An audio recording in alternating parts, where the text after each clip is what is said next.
Repito o que disse a jornalista, para mim a mais brilhante do Brasil, repórter Azileide Silva da Rede Globo, ali no cafezinho. Disse a ela: presidente, eu quero que registre em ata. Eu fui o primeiro a chegar no delegado Alessandro e assinar o documento dele para ressuscitar a CPI da toga, a CPI da corrupção. Quero deixar bem claro isso. Ela tem que ser ressuscitada. Não é possível que a gente vai deixar o Supremo mandar aqui nessa casa. Ainda mais, e eu falo o nome, não vou desrespeitá-lo e desqualificá-lo não. Até porque só de falar o nome dele o Brasil inteiro já responde por mim. Eu não sou funcionário de Gilmar Mendes, não. Então eu assinei, eu quero ressuscitar a CPI da toga do judiciário nessa casa. Eu tenho certeza que a maioria dos senhores e das senhoras pensam do mesmo jeito, porque o Brasil pensa assim. Agradecidíssimo, presidente. Excelência, Vossa Excelência tem 10 minutos para fazer seu pronunciamento. Senhor presidente Davi Alcolumbre, que tenhamos uma ótima semana, companheiros e companheiras, com Deus sempre, com harmonia sempre e com respeito. Porque, insisto, eu jamais vou discordar de qualquer autoridade aqui para desqualificá-la. Porque para discordar eu não preciso desqualificar ninguém. Eu me lembro de uma frase que hoje relembrou a mim o delegado Alessandro, senador preparadíssimo. Lá no Amapá, certamente o presidente e outros senadores e senadoras aqui devem se lembrar dela. Você pega um homem pela palavra, ou não? Você pega um homem pela palavra. E eu entendo, e por ser amigo dele, e por falar com ele por telefone, já pessoalmente, por telefone a última vez falei através do celular do presidente Davi Alcolumbre, eu falo do presidente Jair Bolsonaro, que graças a Deus saiu da UTI e já está no seu quarto. Eu tenho certeza que ele é um homem de palavra. E ele propagou durante toda a campanha dele que ele era rigorosamente contra a reeleição para o executivo. Todos nós se lembramos aqui, ou não? Todos nós temos aqui isso gravado. Ele deu entrevista depois da eleição. Curiosamente, depois de eleito, ele não tocou nesse assunto mais. Mas eu tenho certeza que ele não vai falhar em sua palavra. Não pode falhar. Repito, se pega um homem pela palavra, conforme conversei hoje com o delegado Alessandro, nosso senador. Desde o Instituto da Reeleição, que foi adotado em 1997, o assunto é alvo de grandes discussões, tanto na esfera política quanto no seio da população. A Constituição de 1988 fixou em 5 anos o mandato do presidente da República e de 4 anos para governadores e prefeitos, mas vedou todos os direitos à reeleição. Para analistas, a opção dos constituintes pela não reeleição ocorreu a partir da preocupação em evitar o continuismo na administração pública.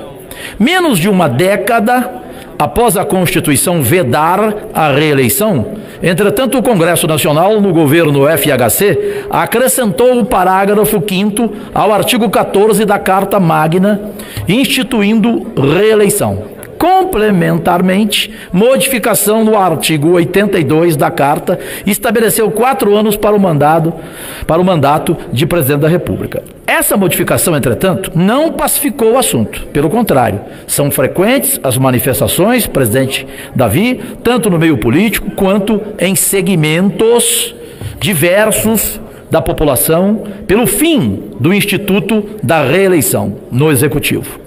Legislativo discutiremos depois. Tem tempo para isso. O presidente, na época, Itamar Franco, infelizmente falecido, já se manifestava contra o fato da reeleição, dizendo ele, aspas, é muito tênue a linha que separa o candidato do mandatário do cargo, fecha aspas, o que torna muito difícil derrotar o candidato que está ainda de posse do mandato, concluiu o ex-presidente Itamar Franco. É então, senhoras e senhores senadores, recorrente, brasileiros e brasileiras, que os instrumentos que a legislação coloca para impedir os abusos daqueles que estão no cargo não têm sido suficientes. O Instituto da Reeleição dificulta a renovação de nomes e lideranças políticas, bem como dos movimentos sociais e das entidades de representação da sociedade civil e do setor produtivo. pois todo o tecido social passa a ser permeado por práticas que busquem a manutenção constante dos mesmos nomes de sempre. O conhecido e persistente caudilismo latino-americano representa e persiste como uma ameaça às nossas instituições políticas. Daí eu estar aqui, propondo, senador Paulo Paim, senador Eduardo Girão, o nosso debate. É o meu primeiro projeto de lei nesta casa, entre os 168 que constam em meu gabinete, comandados de forma voluntária pelo ex-senador Cristóvão Buarque, ao lado de Pedro Simão, meu conselheiro político, e de Heloísa Helena, minha conselheira na área da saúde, porque ela não quer nem mais falar de política. O economista Marco Sintra, hoje secretário especial da Receita Federal, escreveu um artigo no qual pontuava sobre os malefícios da reeleição. Dizia ele, aspas, a tentação para mandatos sucessivos é irresistível. A aprovação do segundo mandato, que rompeu com uma das mais sólidas e duradouras tradições republicanas, foi um desserviço ao Brasil. É preciso evitar a personalização do sucesso, fecha aspas, palavras de Marco Sintra, que hoje integra o governo de Jair Bolsonaro. O oportunismo eleitoral estimula o governante a adotar políticas expansionistas, com o intuito de elevar a probabilidade de se reeleger. É muito óbvio. Os governantes passam a adotar incentivos para distorcer as políticas públicas com o devido intuito de sinalizar sua competência para o eleitorado. Então, acabar com o Instituto da Reeleição, como eu proponho, tem o saudável efeito de estabelecer-se a imparcialidade no pleito eleitoral, por estabelecer igualdade de condições entre os pleiteantes aos cargos efetivos e eletivos. Ao meu ver, a nossa renovação de representação política, ela é desejável pela essência do próprio processo democrático. Ela permite uma verdadeira oxigenação do processo eleitoral, o que é extremamente saudável em todos os sentidos. Sendo assim, o objetivo da minha presente proposta, presidente, é criar condições legais que favoreçam essa renovação. No tocante aos mandatos do Poder Executivo, a minha proposta veda a possibilidade de reeleição, mas, prestem atenção, senadores Alci, mas, ao mesmo tempo em que proponho o fim da reeleição, eu também proponho que aumente o mandato dos eleitos de 4 para 5 anos. Essa é a minha proposta. Por todos os motivos aqui apresentados, a possibilidade de reeleição trouxe novos e danosos vícios ao nosso sistema político eleitoral, conforme falava constantemente o respeitado presidente Jair Bolsonaro. E eu repito, você pega um homem pela palavra, e para mim Bolsonaro tem palavra. Pela reeleição, a qualquer custo, vimos em nossa história recente, tanto em âmbito nacional quanto nas esferas estaduais e municipais, casos e mais casos de agentes públicos manipularem a administração em benefício próprio. Concluo. Quanto à reeleição no Legislativo, eu quero democraticamente discutir com as senhoras e os senhores, respeitosamente, repito, para que, juntamente com meus conselheiros e vocês, os senhores e as senhoras, a gente encontre a melhor proposta no caso da reeleição do Legislativo. Executivo, eu morro abraçado com este meu projeto, com este meu pensamento, que ele tem que acabar imediatamente, dando mais um ano.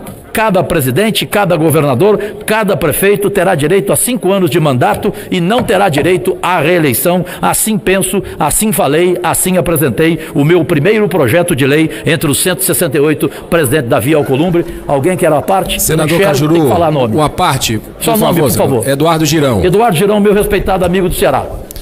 Eu queria, em primeiro lugar, dar parabéns a Vossa Excelência pela iniciativa de propor esse projeto de lei. Nós tivemos uma oportunidade de, no mês de janeiro, senador Cajuru, janeiro último, reunir nossa equipe para fazer um planejamento estratégico, nossa equipe aqui de Brasília, do escritório lá em Fortaleza, e esse foi um dos pontos convergentes. E eu fico feliz em saber que o senhor também está obstinado nessa ideia. Acredito que é importante para a democracia. Existe aqui uma cultura, obviamente, tem exceções, mas uma cultura de que no executivo, quando você chega, quando você assume, você já começa a trabalhar a sua reeleição. Isso não é uma coisa saudável para o município, para o estado, para o governo federal. Então, assim, eu quero dizer que concordo plenamente com essa sua iniciativa, quero assinar esse projeto de lei, já que o senhor fez o primeiro pronunciamento, né? E eu vou, inclusive, avisar para a minha equipe que não dê entrada, porque o senhor já está dando entrada. Parabéns, muito obrigado. Me orgulha muito, senador Eduardo Girão. Vossa Excelência será o segundo a assinar esse meu projeto de lei, porque o senador delegado Alessandro pediu para ser o primeiro. Então, eu tenho orgulho do senhor ser o segundo e os demais senadores podem debater ou podem concordar comigo. Repito o que disse a jornalista, para mim, a mais brilhante do Brasil, repórter, Azileide Silva, da Rede Globo, ali no cafezinho.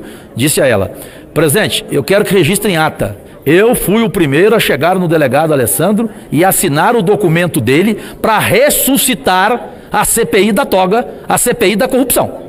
Quero deixar bem claro isso. Ela tem que ser ressuscitada. Não é possível que a gente vai deixar o Supremo mandar aqui nessa casa. Ainda mais, e eu falo o nome, não vou desrespeitá-lo e desqualificá-lo não. Até porque só de falar o nome dele o Brasil inteiro já responde por mim. Eu não sou funcionário de Gilmar Mendes, não. Então, eu assinei, eu quero ressuscitar a CPI da toga do judiciário nessa casa. Eu tenho certeza que a maioria dos senhores e das senhoras pensam do mesmo jeito, porque o Brasil pensa assim. Agradecidíssimo, presidente. Havendo número para procedermos à votação do acordo internacional, coloco em discussão o projeto em turno único. Não há senadores inscritos para discussão. Encerrada a discussão. Em votação. Os senadores e senadoras que aprovam permaneçam como se encontram. Aprovado. A matéria vai à promulgação. Item 2 da pauta.